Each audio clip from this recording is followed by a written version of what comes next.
Daniel Manca, secrétaire général CGT Docker Marseille. Bonjour, monsieur Manca.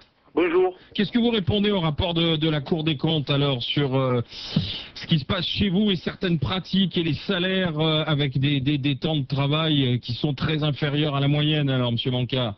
Écoutez, on est une corporation très jalousée, très enviée. On peut comprendre, c'est clair.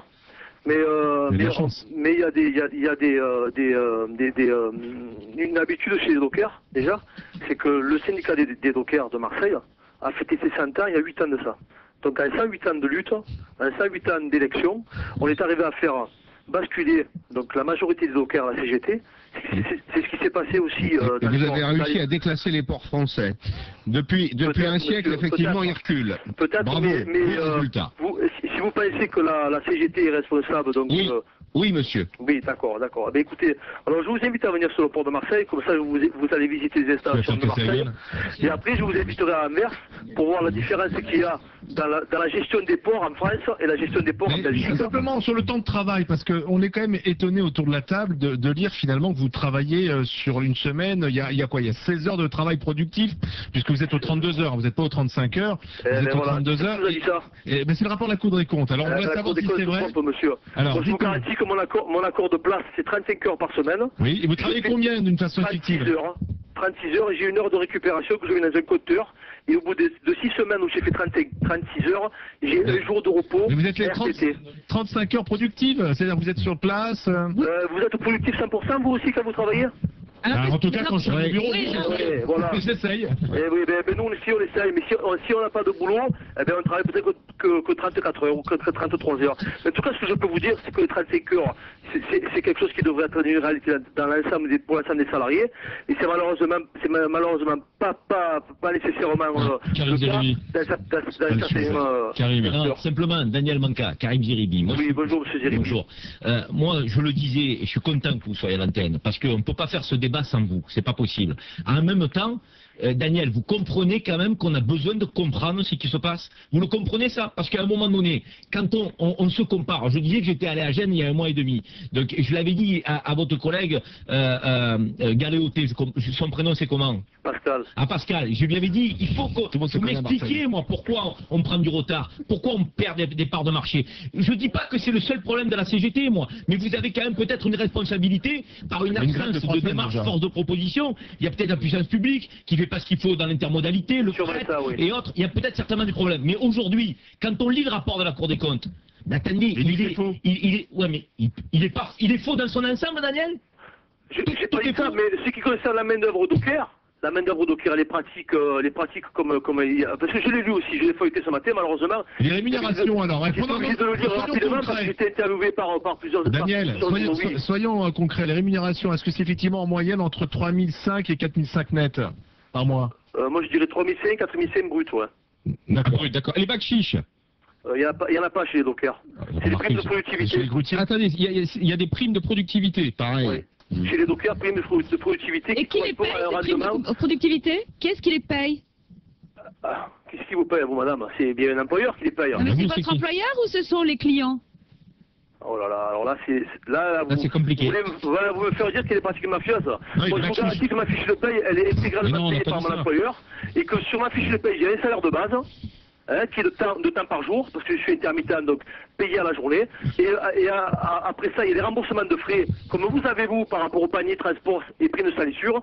Et la troisième partie de mon salaire, ce sont des primes de productivité ou des primes de rendement. Attends, moi, il y a un constat, monsieur. Je fais un constat. Nous, parce que j'ai Rudy qui travaille justement sur un port. Bonjour Rudy. Bonjour. Vous êtes docker, hein, mon cher Rudy? Je suis docker à Marseille-Est. À Marseille-Est. Bon, vous avez entendu Cédric. Qu'est-ce que vous lui répondez à Cédric? Monsieur Bourdet, je suis pas venu pour répondre à Cédric. Je suis venu pour attendez, Rudy. un petit éclairci. La règle ici, mon cher Rudy, ici la règle, c'est quand même de participer au débat. Et donc, Rudy, on est d'accord. Cédric, lui, vous dit qu'il est allé sur le port de Fos, mais vous connaissez pas le port de Fos, alors. Je suis docker à Marseille, je suis vraiment désolé. Bon, vous connaissez pas le port de Fos, donc. C'est pas très loin, mais... Pas loin, mais je travaille sur Marseille-Est. Bon. Donc, je peux pas vous répondre. Ça existe, ce que dit Cédric, vous avez entendu parler ou pas? pas. Voilà, je pense qu'il exagère un peu. Il exagère un peu. C'est tous les jours comme ça, et tous les chauffeurs qui font du conteneur, on les voit, ils vont charger du côté de Montpellier, avant ça allait à Marseille, maintenant ils descendent à Barcelone directement pour plus aller dans ces ports où c'est que c'est trop long, parce qu'on perd trop de temps. Bon, Rudy. Alors, c'est trop long. Parler des sujets que je ne connais pas. Bon, d'accord. Okay. Alors, allez-y. Vous êtes docker sur le port de Marseille-Est, oui. Marseille-Est. Oui. Je voulais juste vous dire que je travaille entre 36 heures et 49 heures par semaine. Oui. Que je travaille les nuits, que je travaille les dimanches. Donc, quand j'entends qu'on me dit qu'un docker travaille 16 heures par semaine... C'est pas moi, c'est la Cour des comptes qui le dit. Ouais, mais quand vous colportez ça, M. Bourdin, vous êtes d'accord avec moi que c'est comme quand on dit d'un journaliste qui sont au service de l'État, ça doit vous remonter au niveau de ça, c'est sûr. C'est sûr, voilà. Sauf que la Cour des comptes n'a jamais dit que nous étions au service de l'État.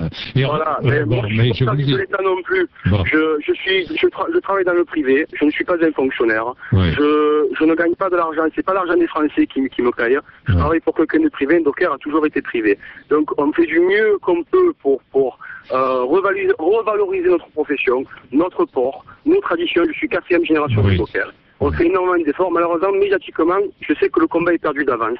Mais non, Rudy, parce que l'énergie pour aller vers mais je comprends ça, Rudy. Mais le problème est de savoir... Bon, il y a docker. Et docker, là, la Cour des comptes parle des conducteurs de grue et des portiqueurs, si j'ai bien compris. Il faudrait que vous rentriez en contact avec un portiqueur, parce que vous faites un amalgame portiqueur, docker, marin. Non, je vais pas l'amalgame. Sous la même fédération.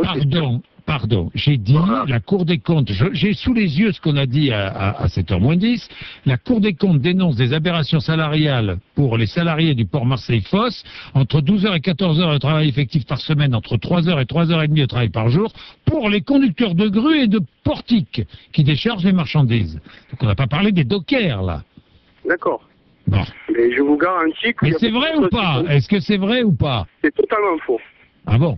C'est totalement faux. Je ne pourrais pas répondre à leur place, mais c'est totalement faux. Donc, il y a un petit jeu au niveau des médias pour nous salir.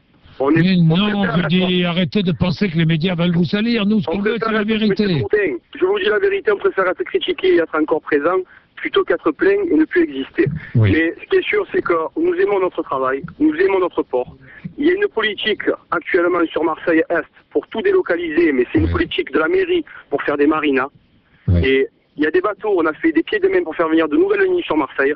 On a fait des efforts, on s'est remis en question. Et les bateaux sont quand même partis parce qu'il y avait une volonté au niveau de la mairie de faire payer plus cher les bateaux qu'on décharge que les bateaux de croisière. Un bateau de croisière de même capacité qu'un bateau de marchandises, un bateau de marchandises est payé au moins 3-4 fois plus cher qu'un bateau de croisière.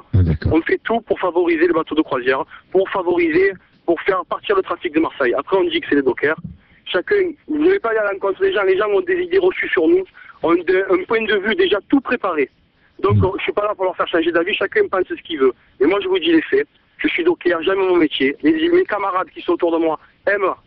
On aime tous notre métier, on aime notre profession. On est tous fils, petits-fils, arrière-petits-fils de docker.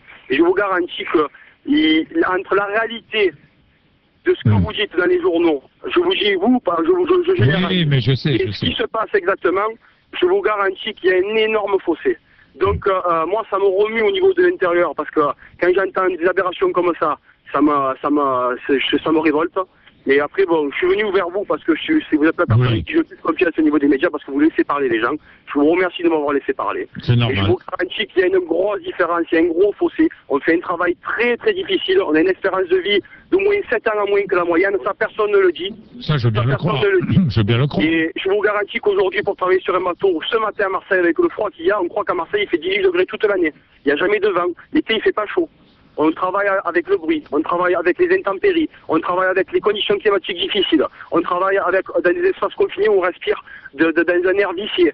Donc je vous garantis que le tableau qu'on met, où on nous fait passer pour des voyous, pour des voleurs, pour des alcooliques, je vous garantis que moi, en tant que docker, ça me choque énormément. Et quand je vois les Français le moyen qui nous critique, que quand on voit qu'en France, un député cotise 30 ans, que nous, il faut qu'on cotise 42 ans, qu'on se bat pour avoir une crédibilité, on nous critique à nous, et qu'on laisse, qu'on dit rien, que personne ne descende dans la rue pour les députés, les sénateurs qui sont dans un système privilégié, et qu'on nous traite à nous de privilégiés, moi je trouve ça quand même un petit peu aberrant. Bien, merci Rudy. Merci d'avoir défendu votre profession, c'est normal, vous avez le droit de vous exprimer. C'est comme ça que ça se passe ici. Cédric, vous voulez ajouter quelque chose ou pas?